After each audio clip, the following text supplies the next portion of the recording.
Precaution म्हणून थोडं राजकारण लांब ठेवलं मी त्यांना. राजकारणाचा विषय निघाल्यावर असं नेहमी म्हटलं जातं की राजकारण्यांशी नातं असावं, मात्र महाराज राजकारणी नसावा असं म्हणतात. जेव्हा अनेक राजकारणी भगवानगडावर येतात तेव्हा अनेक चर्चांना देखील उधाण येतं.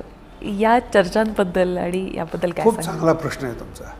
महाराज राजकारणी आहे म्हणून आजची प्रॉपर्टी शिल्लक आहे. कारण की माझ्या अगोदरचे महाराज राजकारणी नव्हते म्हणून Property राहिली नाही. औरंगाबादची जागा गेली माझी. बर, मी राजकारणी म्हणून शिकले.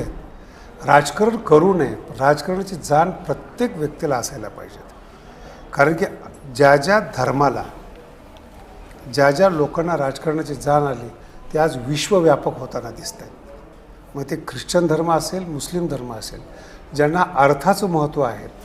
आज एखादी जागा घ्यायची असेल ते मेळावा तयार होतात, शुक्रवारी नमाजसाठी लोक येतात, वर्गणी देतात आणि एक नवीन मस्जिद तयार होते, चर्च तयार होतात. मग कुठेतरी जाण निर्माण झाली पाहिजे, तुमचे स्थान तयार झाले पाहिजेत. तिथे तुम्हाला अध्ययन अध्यापन सगळं करता येईल. मग राजकारणाचं आणि अर्थशास्त्राचं ज्ञान आवश्यक आहे. मग तुम्हाला साधा भोळा महाराज पाहिजे की जो तू लुटला गेला पाहिजे अशी अपेक्षा आहे का? बरं. तर राजकारणी ना आपली खुर्ची कधी मी सोडत कधी नाही. निवडणुकीला उभा राहणार नाही किंवा मी राजकारणात माझी अपेक्षा नाही. कारण की मी भगवान बाबाच्या गादीपेक्षा कोणतीही गादी मोठी मानत नाही. बरं. मी आज मालक आहे, मी पक्ष कार्यकर्ता नाही होणार.